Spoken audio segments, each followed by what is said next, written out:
ഒരു വിവാഹത്തിന് തിരുവനന്തപുരത്തെ ശ്രീമൂലം ക്ലബ്ബ് ഹാളിൽ വെച്ച് ഞാൻ പാർവതിയെ കണ്ടു. എന്നെ കണ്ട ഭാവം അല്ലെങ്കിൽ പരിചയമുള്ള ഭാവം പാർവതി കാണിച്ചില്ല. ജയറാമിനോട് എനിക്കുള്ള ഈ പിണക്കം അതാണ് പാർവതിയുടെ മുഖത്ത് വന്നതെന്ന് എനിക്ക് മനസ്സിലായി. 100% അപരിചിതയെ പോലെ നിന്നു സുഹൃത്തുക്കളായ ചില നടികളുടെ കൂടെ. അങ്ങനെ വിട്ടുകൂടല്ലോ എന്ന് എനിക്ക് തോന്നി. പിന്നിൽ ചെന്ന് പാർവതിയുടെ മുതുകത്ത് ഒരു വിരൽ വെച്ച് ഞാൻ ഇങ്ങനെ തൊട്ടു. തിരിഞ്ഞു നോക്കിയപ്പോൾ ഭവ്യതയോടെ, കൃത്രിമമായ ഭവ്യതയോടെ ഞാൻ പറഞ്ഞു, എൻ്റെ പേര് ദിനേശ് എന്നാണ്, എനിക്കറിയാം എന്ന് തൂറിയെറിഞ്ഞ മാതിരി പാർവതി ഉത്തരം പറഞ്ഞു. സത്യത്തിൽ എന്റെ പുന്നാര ദിനേശ് ചേട്ടാ, നിങ്ങൾ എന്തുമാതിരി ഭാഷയാണ് ഉപയോഗിക്കുന്നത്? അവരൊരു സെലിബ്രിറ്റി നടിയല്ലായിരുന്നു, ഇപ്പൊ അഭിനയിക്കുന്നില്ലെങ്കിലും അവരിപ്പോഴും നിലവിൽ സെലിബ്രിറ്റി ആണല്ലോ, സെലിബ്രിറ്റി ഫാമിലിപ്പെട്ട ഒരു വ്യക്തിയല്ലേ. അവരെ കുറിച്ച് ഇമാതിരി തൂറി എറിഞ്ഞെന്നൊക്കെ പറഞ്ഞുള്ള വാക്കൊക്കെ ഉപയോഗിച്ചാൽ ഈ കേൾക്കുന്ന ഞങ്ങളൊക്കെ ചിരിക്കാതെ പിന്നെ എന്താ വേണം? എന്റെ പുന്നാര കൂട്ടുകാരെ, ഈ ഒരു പോഷൻ എടുത്ത് ഞാൻ ഫേസ്ബുക്കിലും ഇൻസ്റ്റാഗ്രാമിലും ഒക്കെ ഇട്ട് അതിനകത്ത് വന്ന കമന്റ് വായിച്ചിട്ടുണ്ടല്ലോ, തലയും കുത്തി ചിരിച്ചു പോകും. എന്തായാലും കൊള്ളാം, ബാക്കിയോടെ കേട്ടോ. ജയറാമിന്റെ വിചിത്രമായ സംസാരത്തെ പറ്റി നമ്മളൊരു പ്രോഗ്രാം ചെയ്തപ്പോഴാണ് മലയാളി ഈ നടനെ എത്രമാത്രം വെറുക്കുന്നുവെന്ന് എനിക്ക് ബോധ്യമായത്. ഒരുപക്ഷെ ജയറാം രാജസേനുമായി അകന്നതിൽ ന്യായം രാജസേനൻ്റെ ഭാഗത്താണെന്നോ തെറ്റ് മുഴുവൻ ജയറാമിൻ്റെ ഭാഗത്താണെന്നോ ജനം വിധി എഴുതിയിരിക്കാം. പക്ഷെ അത് ശരിയാവണമെന്നില്ല.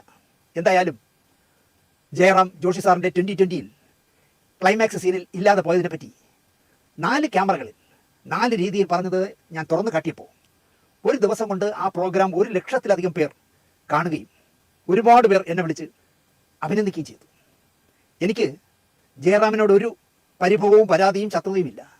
വാക്ക് പാലിക്കാത്ത പറഞ്ഞത് മാറ്റി പറയുന്ന നട്ടാൽ കുറുക്കാത്ത കള്ളം എന്നോട് പറഞ്ഞ ജയറാമിനെ ഞാൻ എൻ്റെ ഗുഡ് ബുക്കിൽ നിന്നും മാറ്റിയിട്ട് വർഷം 5 വിളിക്കണമല്ലോ. കാരണം ഇങ്ങേരുടെ മുഖം മൂടി അഴിഞ്ഞ് സോഷ്യൽ മീഡിയക്കകത്ത് വീണപ്പോഴല്ലേ ആൾക്കാർ അറിഞ്ഞത്, ചേട്ടാ ജയറാമ പണ്ട് അമ്പലങ്ങളിൽ തുച്ഛമായ പൈസയ്ക്ക് മിമിക്രി കളിച്ചു കിടന്ന ഒരു നടൻ ഇപ്പം 4 പേരെ അറിയുന്ന നടനായി മലയാളത്തിൽ നിന്നും തമിഴിലേക്ക് പോയി കഴിഞ്ഞപ്പോഴത്തേക്ക് ഈ മലയാളിയെ അപ്പാടെ ഒരുമാതിരി എടുക്കുന്ന പണിയാണ് ഈ ജയറാം ഇപ്പം കാണിച്ചുകൊണ്ടിരിക്കുന്നത്. അന്നേരം പിന്നെ അവിടെ ചെല്ലുമ്പം ഒരു വർത്താനം, ഇവിടെ വരുമ്പം മറ്റൊരു വർത്താനം, വേറെ എവിടെയെങ്കിലും ചെല്ലുമ്പം വേറൊരു വർത്താനം. അപ്പൊ പലതരത്തിലുള്ള വർത്താനങ്ങളാണ് അണ്ണൻ ഇപ്പം. അപ്പൊ ഇതൊക്കെ ഇപ്പോഴല്ലേ പുറത്തു വീഴുന്നത്. ഈ കാര്യങ്ങളൊക്കെ ഈ സിനിമാ മേഖലയിൽ ബന്ധപ്പെട്ട് നിൽക്കുന്നവർക്കൊക്കെ നേരത്തെ അറിയായിരുന്നു ജയറാമിന്റെ കുളം ഇതാണെന്നുള്ളത്. പക്ഷെ പൊതുജനം അറിയുന്നത് ഇപ്പോഴാണ്. അതുകൊണ്ട് അവർ ഈ വിഷയം എന്തായാലും ചർച്ച ചെയ്ത് മുമ്പോട്ട് പോകും. അത് ഉറപ്പായ കാര്യമാണ്. അവിടെ നിന്ന് ചിരിക്കാൻ പറ്റുമോ? പാർവതി കൂടുതൽ ദേഷ്യപ്പെടില്ലേ? സ്വയംവര പന്തലിന്റെ ഡബിങ്ങിന് ജയറാം വന്നപ്പോൾ മകൻ കണ്ണൻ എന്ന കാളിദാസനെയും കൊണ്ടുവരുമായിരുന്നു. എന്ത് നല്ല ക്യൂട്ടായ കുട്ടിയായിരുന്നു എന്നറിയോ കുട്ടിക്കാലത്ത് കണ്ണൻ. എൻ്റെ വീട് അപ്പൂൻ്റെയും ചെയ്ത സമയമായിരുന്നു സിബി മലയിലത്തെ. അതിൽ മികച്ച നടൻ്റെ ബാലനടൻ്റെ അവാർഡൊക്കെ വാങ്ങിച്ചാണ് സംസ്ഥാന അവാർഡ്. തമിഴനായി ജയറാം വളർത്തിയതിൻ്റെ കുഴപ്പം കണ്ണനുണ്ടത്രേ. ശരിക്കും അണ്ണാച്ചിയായി പോയി കണ്ണൻ. മലയാളം എഴുതാനും അറിയില്ല, വായിക്കാനും അറിയില്ല. ഹാപ്പി സർദാറിൻ്റെ സെറ്റിൽ മലയാളം ഡയലോഗ് ഇംഗ്ലീഷിൽ എഴുതിയെടുത്ത് പഠിച്ച് പറഞ്ഞതാണത്രേ. കേട്ടപ്പോൾ എനിക്ക് ജയറാമിനോട് പുച്ഛമാണ് തോന്നിയത്. നല്ല മലയാളി പയ്യനായി വളർത്താതെ തമിഴനാക്കാൻ കൊണ്ടുപോയി. തമിഴുമില്ല മലയാളവും ഇല്ല ഇപ്പോൾ. തള്ളയെങ്കിലും മലയാള മക്കളെ മലയാളം പഠിപ്പിക്കണമായിരുന്നു. പോട്ടെ, ഇനി നടക്കില്ലല്ലോ. കാരണം കതിരിന്മേൽ കൊണ്ടൊന്ന് വളം വെച്ചിട്ട് ഒരു കാര്യമില്ലല്ലോ. എന്തിനാണ് അതിന്റെ കാര്യം?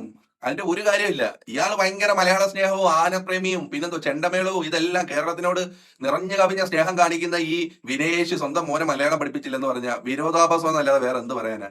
അങ്ങേര് എന്ന് പറഞ്ഞു കഴിഞ്ഞാൽ പറഞ്ഞില്ല, അയാളുടെ മൈൻഡിൽ ഇപ്പോഴും അദ്ദേഹം ഒരു തമിഴ് കൾച്ചർ ആണ് പിൻപറ്റുന്നതെന്ന് എനിക്ക് തോന്നുന്നത്. മലയാള സിനിമയാണ് അയാൾ ഇങ്ങനെയൊക്കെ ആക്കി വിട്ടതെങ്കിലും ഇപ്പൊ അങ്ങ് തമിഴ്നാട്ടിലോട്ട് ചേക്കേറി ഇപ്പൊ മലയാളക്കരയെ കണ്ടുകൂടാത്ത ഒരു അവസ്ഥയിലേക്കാണ് പോകുന്നത്.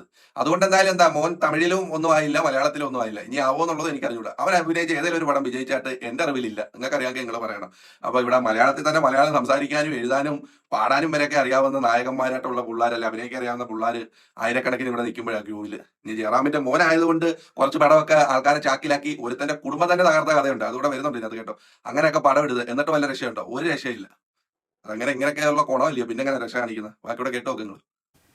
പറയാൻ വന്നത് നടി ഉഷ ഹസീനയുടെ സഹോദരൻ അനുജൻ ഹസീബ് ജയറാം അയച്ച പഴയ ഓഡിയോകളും ഈ പറഞ്ഞവൻ ഒന്ന് തിരിഞ്ഞു നോക്കിയില്ല എന്ന ഹസീബിന്റെ ശബ്ദ സന്ദേശവും എനിക്ക് വീണ്ടും അയച്ചു തന്നു. അയാളുടെ ഒരു പാവം നിസ്സഹായ അവസ്ഥ ഉണ്ടായിരിക്കാം. ഹസീബ് ഒരു ലിവർ കംപ്ലൈൻറ്റ് ഉണ്ടായി എന്ന് എൻ്റെ അടുത്ത് പറഞ്ഞു. അതിൻ്റെ ഉണ്ടായി, ഡ്രിങ്ക്സ് കാരണം ആശുപത്രിയിലാണ് എന്നൊക്കെ പറഞ്ഞു. ഈ സ്ട്രോക്ക് ഉണ്ടായ വിവരം ഒരാൾ പോലും എൻ്റെ അടുത്ത് പറഞ്ഞിട്ടില്ല. ഞാൻ ഇപ്പോഴാണ് അറിയുന്നത്. ആരും പറഞ്ഞിട്ടില്ല എൻ്റെ അടുത്ത്. ഈ ഡ്രിങ്ക്സിൻ്റെ ഒരു കംപ്ലൈൻറ്റ് ഉണ്ടായി, ആശുപത്രിയിലായിരുന്നു, ഇപ്പം എല്ലാം ശരിയായി, കുറച്ച് ക്രിട്ടിക്കലായിരുന്നു എന്നൊക്കെ പറഞ്ഞു. ഈ സ്റ്റോക്ക് ഉണ്ടായ കാര്യം പറഞ്ഞിട്ടേ ഇല്ല കേട്ടോ, ഞാൻ ആദ്യമായിട്ട് അറിയുന്നു പടച്ചോനെ. അപ്പോൾ എന്തായാലും എല്ലാ പ്രാർത്ഥനകളും അടുത്ത പ്രാവശ്യം മീൻസ് ഈ മാസം ഒരു 10 ദിവസം കഴിഞ്ഞാൽ കേരളത്തിൽ വരുന്നുണ്ട്. അപ്പോൾ ഞാൻ ആലപ്പുഴ വരാം, വന്നിട്ട് നേരിട്ട് കണ്ടോളാം. എൻ്റെ എന്താ പറയുക, ഞാനിപ്പോഴും കണ്ണനോട് പറയും, എൻ്റെ ഒരു വാക്കിൻ്റെ പേരിലാണ് കണ്ണ ആങ്കിൾ അത്രയും പൈസ മുടക്കി കണ്ണന് വേണ്ടി കളഞ്ഞത്. എൻ്റെ ഒറ്റ വാക്കിൻ്റെ പേരിലാണ് ഞാൻ എപ്പോഴും പറയും. അപ്പോൾ അത് കുഴപ്പമില്ല, പടച്ചോൻ തിരിച്ചു തരും. ഏതെങ്കിലും രൂപത്തിൽ ദൈവം എപ്പോഴും കൂടെ ഉണ്ടാവും. എപ്പോഴും നമുക്ക് സംഭവിച്ചത് നല്ലതെന്നല്ലേ വിചാരിക്കുക. ചിലപ്പോൾ ഇതിൽ നിന്നായിരിക്കും വേറെ ഉണ്ടാവുക, എത്രയോ നല്ലതുകൾ ഉണ്ടാവേണ്ട ഇവിടെ നിന്നായിരിക്കും. എല്ലാ പ്രാർത്ഥനകളും എന്നും ഓക്കെ. ബൈ ഹസീദ്. പടച്ചവൻ്റെ എല്ലാ അനുഗ്രഹങ്ങളും ഉണ്ടാവും, എല്ലാ പ്രാർത്ഥനകളും ഉണ്ടാവും. ഒരുപാട് സന്തോഷം മോളോട് പറയണം. മോൾക്ക് എല്ലാ ആശംസകളും പറയണം. ഓക്കെ. അപ്പോൾ ഇനി അടുത്ത പ്രാവശ്യം കാനഡയ്ക്ക് പോകുമ്പോൾ ഞാൻ എന്തായാലും ഈ വർഷം പോകുന്നുണ്ടാവും. അമേരിക്കയിൽ പോകുന്നുണ്ട്, കാനഡയ്ക്ക് പോകുന്നത് അറിയില്ല. എന്തായാലും മോളുടെ നമ്പർ തന്നാൽ ഞാൻ വിളിച്ചോളാം. Okay, by. 4 വർഷത്തിന് മുമ്പ് പറഞ്ഞതാണ് കേട്ടാ. ഇതും 4 വർഷത്തിന് മുമ്പ് പറഞ്ഞതാണ്. ജയറാമേ, തേൻ പുരട്ടിയ വർത്തമാനം അല്ല ഹസീബിന് ഇപ്പോൾ ആവശ്യം. അയാൾ സ്ട്രോക്ക് വന്ന് കിടപ്പിലാണ്. തൻ്റെ മോനെ വെച്ചുള്ള ഹാപ്പി സർദാർ വീണതിൻ്റെ സ്ട്രോക്കാണ് അയാൾക്കുണ്ടായതെന്ന് ഞാൻ പറഞ്ഞു തരേണ്ട കാര്യമില്ല. ഒന്ന് തിരിഞ്ഞു നോക്കാമായിരുന്നു. ഇനിയും സമയം വൈകിട്ടില്ല, 3-4 വർഷമല്ലേ പോയുള്ളൂ. ഒന്ന് പോയി കാണണം ജയറാമേ. പടത്തിന് എന്തെങ്കിലും തട്ടുപറ്റിയാൽ ഞാനില്ലേ ഹസീബേ എന്നൊക്കെ ചോദിച്ചിട്ട് ഞാൻ എൻ്റെ മോനോട് എല്ലാ വെളുപ്പാങ്കാലത്ത് വിളിച്ച് പറയും, ഹസീബാണ് നിന്നെ രക്ഷിക്കാൻ വേണ്ടി ഹാപ്പി സർദാർ എടുത്തതെന്നൊക്കെ പറഞ്ഞിട്ട് ഒരു കാര്യമില്ല. അതുകൊണ്ടൊന്നും ഹസീബിൻ്റെ വയറ് നിറയില്ല, മരുന്നും വാങ്ങിക്കാൻ കഴിയില്ല. ഒന്ന് പോയി കാണും ജയറാമേ. ഞാൻ ജയറാമിനോട് ചോദിക്കുന്നതേ, നിങ്ങൾ മിമിക്രി കളിച്ച് ജീവിച്ചിരുന്നെങ്കിൽ ഇപ്പോൾ എത്ര രൂപ ഉണ്ടാക്കും? നിങ്ങൾ സിനിമാ നടനായി ഭാഗ്യവാനായ സിനിമാ നടനായപ്പോൾ എത്ര കോടി സമ്പാദിച്ചു? ജയറാമിനും പാർവതിക്കും 2 മക്കൾക്കും ഒരു ദിവസം കഴിയാൻ എത്ര രൂപ വേണം ജയറാമേ? അതിൻ്റെ എത്രയോ ഇരട്ടി നിങ്ങൾ ഉണ്ടാക്കിയില്ലേ? നിങ്ങളിൽ ഒരുപാട് കാശുണ്ടെന്ന് വിചാരിച്ചിട്ട് മദ്രാസിലെ ചോളയിൽ ചെന്നിട്ടേ നിങ്ങളും പാർവതിയും 2 മക്കളും കൂടെ ചേർന്ന് 4 ഊണുണ്ടോ? ഓരോ ഊണല്ലേ ഉണ്ണാൻ പറ്റൂ? അല്ല, ഞങ്ങൾ ഇഷ്ടംപോലെ കാശുണ്ട് ഉള്ളതുകൊണ്ട് ഞങ്ങൾ 4 ഊണ് വീതം ഉണ്ണും എന്ന് വാശി പിടിക്കാൻ പറ്റില്ലല്ലോ. എന്തെങ്കിലുമൊക്കെ ആ ഹസീബിനെ സഹായിക്ക്. നിങ്ങൾ ചെയ്ത പാപങ്ങൾക്ക് ചെറിയ മോചനം കിട്ടണമെങ്കിൽ ആ ഹസീബിനെ എന്തെങ്കിലും സഹായിക്ക് പോയി കണ്ടു. ഒരു മനുഷ്യനെ ഇങ്ങേർക്ക് നാണം ഇല്ലെന്നുള്ള ഞാൻ ആലോചിക്കുന്നത്. ഒരു മനുഷ്യനെ എന്ത് സഹായം വേണേലും ഞാൻ ചെയ്തു തരാം, എൻ്റെ മോനെ വെച്ചൊരു പടം പിടിക്കാന്നും പറഞ്ഞ് പടം പിടിപ്പിച്ച് അവന് മുച്ചൂടും മുടിഞ്ഞ് നാശക്കഞ്ഞയാക്കി അവൻ സ്ട്രോക്ക് വന്ന് അവരുടെ കുടുംബവും ജീവിതം തകർന്നിട്ട് ഒന്ന് തിരിഞ്ഞു നോക്കാതിരുന്നിട്ട് ഇപ്പൊ അവൻ തേമ്പുരത്തിയ രീതിയിലുള്ള സംസാരിക്കുന്നിട്ടില്ല. എന്തൊരു നാണമാണ് ഇയാളുടെ ഒരു മനസ്സാണ് ഞാൻ ആലോചിക്കുന്നത്. വെറും നാണക്കെട്ട ഒരു മനുഷ്യനാണ് ഇദ്ദേഹം എന്നുള്ളത് ഇപ്പോഴാണ് മനസ്സിലാവുന്നത്. എന്തായാലും ഒരു ഇച്ചിരി ഇതുള്ള ഒരാളാണെങ്കിൽ, ഇച്ചിരി ഒരു മനുഷ്യ സ്നേഹമുള്ള വ്യക്തിയാണെങ്കിൽ എൻ്റെ മോനെ വെച്ച് എൻ്റെ വാക്ക് കേട്ടോണ്ട് ചെയ്തതാണ്, പടച്ചോൻ തരുമെന്ന്. എങ്ങനെയുണ്ട്? അയാളുടെ കാശെല്ലാം നശിച്ച് അവരുടെ കുടുംബം വരെ വഴിയാധാരമായിട്ട് ഈ പടച്ചോൻ തന്നുള്ളൂ എന്ന്. ഞാൻ എല്ലാത്തിനും സപ്പോർട്ടായിട്ടുണ്ട് എന്ന് പറഞ്ഞ് ജയറാം പറയുകയാണ്. എങ്കിൽ ഒന്ന് തിരിഞ്ഞു നോക്കുകയോ ഒന്ന് വിളിക്കുകയോ ഒന്ന് സഹായിക്കുകയോ ഒന്നും ചെയ്തിട്ടില്ലെങ്കിൽ അതാണ് കൊണ്ടുപോയി കുഴി, അവനവന്റെ കാര്യത്തിന് വേണ്ടി ബാക്കിയുള്ളവനെ കൊണ്ടുപോയി കുഴി ചാടിച്ചിട്ട് അവസാനം ഇതൊക്കെയാണ് കാണിക്കുന്നത്. അതിവിനയം കാണിക്കുന്ന ആരെയും ഈ പറയുന്നത് പോലെ കുടിച്ച വെള്ളത്തിൽ വിശ്വസിക്കല്ലേ എന്നുള്ളതാണ്. എന്തായാലും ഇപ്പോഴെങ്കിലും ഈ ജയറാമിന്റെ മുഖം മൂടി പുറത്ത് വന്നത് കാര്യമായി.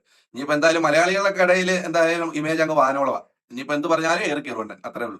എന്തായാലും ഈ ഒരു ടോപ്പിക്ക് കണ്ടപ്പോൾ നിങ്ങളോടൊന്ന് പങ്കുവെക്കണം എന്ന് കരുതി. അപ്പൊ നമുക്ക് വേറൊരു വിഷയമായിട്ട് വീണ്ടും കാണാം. അതുവരെയും എല്ലാവർക്കും ബൈ. നിങ്ങൾ മാക്സിമം ഒന്ന് ഷെയർ ചെയ്യുക, ലൈക്ക് ചെയ്യുക. അതിനോടൊപ്പം നമ്മളെ ഒന്ന് സപ്പോർട്ട് ചെയ്യുന്ന കാര്യം പരമാവധി ശ്രമിക്കുക. Thank you.